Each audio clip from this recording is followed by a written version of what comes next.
రెండో ఏడాదిలో jet speed.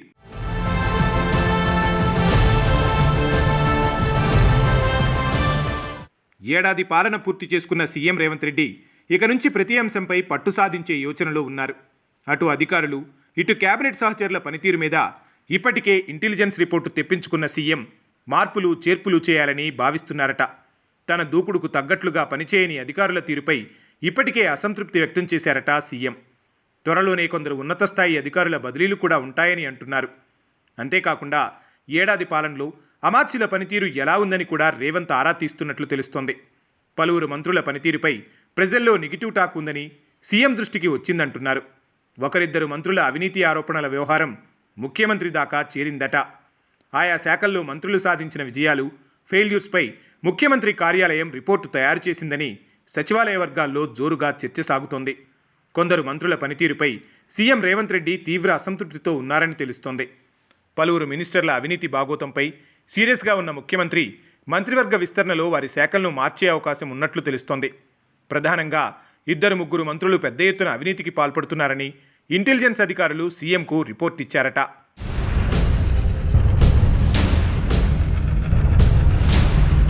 ప్రస్తుతం సీఎం రేవంత్ రెడ్డి టేబుల్ మీద ఉన్న ఐబీ నివేదికలో మంత్రుల అక్రమాలు, అవినీతికి సంబంధించిన వివరాలు ఉన్నట్లు సచివాలయ వర్గాలు చెబుతున్నాయి. ఈ క్రమంలోనే ఆయా మంత్రులపై ఎటువంటి చర్యలు తీసుకోవాలన్న దానిపై రేవంత్ సమాలోచనలు చేస్తున్నట్లు తెలుస్తోంది. అక్రమాలకు పాల్పడుతూ అధికార దుర్వినియోగానికి పాల్పడుతున్న మంత్రుల అంశాన్ని అధిష్టానం దృష్టికి తీసుకెళ్లేందుకు ముఖ్యమంత్రి సిద్ధమవుతున్నారని టాక్ వినిపిస్తోంది.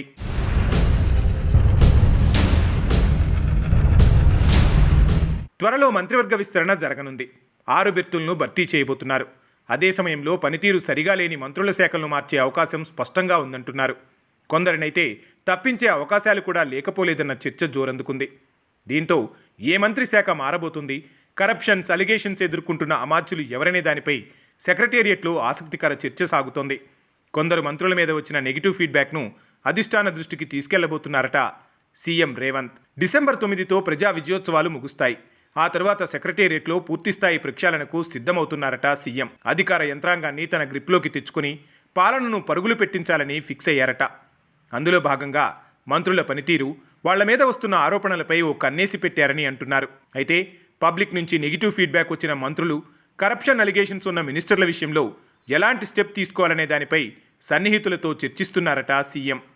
ప్రజా విజయోత్సవాలు ముగిశాక హైకమాండ్ పెద్దల దృష్టికి తీసుకెళ్లి మార్పులు చేర్పులకు శ్రీకారం చుట్టబోతున్నారట తెలంగాణ సీఎం.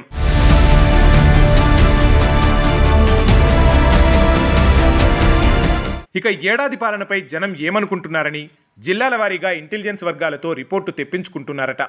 కాంగ్రెస్ నేతలు, సన్నిహితులను కూడా అడిగి వివరాలు తెలుసుకుంటున్నారట రేవంత్ రెడ్డి. ప్రజల్లో కాంగ్రెస్ ప్రభుత్వ పాలనపై సానుకూలతే ఉన్నా ప్రధానమైన హామీల అమలు విషయంలో కొంత అసంతృప్తి ఉందన్న ఫీడ్బ్యాక్ వచ్చిందట. అందులో రైతు భరోసా, రైతు రుణమాఫీ, మహిళలకు నెలకు 2,500 సాయం అమలు చేయకపోవడంతో ప్రతికూలత ఉందన్న అభిప్రాయం వ్యక్తమవుతోందట. ఇక సీఎంగా రేవంత్ రెడ్డి దూకుడుగా పనిచేస్తున్న కొందరు మంత్రులు ఆ స్పీడ్ను అందుకోలేకపోతున్నారని జనం చెబుతున్నారట. మరీ ముఖ్యంగా ప్రభుత్వ నిర్ణయాలకు అనుగుణంగా అధికారులు పనిచేయడం లేదన్న ఫీడ్బ్యాక్ వచ్చిందని తెలుస్తోంది. ఇక రాష్ట్రంలో ఏడాది పాలనపై జనం నుంచి వస్తున్న సానుకూల స్పందనతో సీఎం రేవంత్ రెడ్డి సంతృప్తి వ్యక్తం చేసినట్లు చెబుతున్నారు. ఇక రెండో ఏడాది నుంచి పాలనలో దూకుడు పెంచాలని భావిస్తున్నారట. సాధ్యమైనంత త్వరగా ఇంకా అమలు కాని పథకాలను ప్రారంభించాలని సీఎం నిర్ణయించుకున్నట్లు తెలుస్తోంది. అందుకు కావాల్సిన నిధులపై ఇప్పటి నుంచే దృష్టి సారించారట సీఎం. ప్రణాళికాబద్ధంగా ముందుకు వెళ్లేలా కార్యాచరణ సిద్ధం చేస్తున్నారనే టాక్ వినిపిస్తోంది. ఇకపై జెట్ స్పీడ్తో పాలనను పరుగులు పెట్టించేలా పక్కా యాక్షన్ ప్లాన్ సిద్ధం చేసుకుంటున్నారట. ఇంతలో మంత్రివర్గ విస్తరణ కూడా పూర్తయితే మరింతగా అన్ని శాఖలపై దృష్టి పెట్టొచ్చన్న క్లారిటీతో ముఖ్యమంత్రి ఉన్నట్లు కాంగ్రెస్ వర్గాలు చెబుతున్నాయి.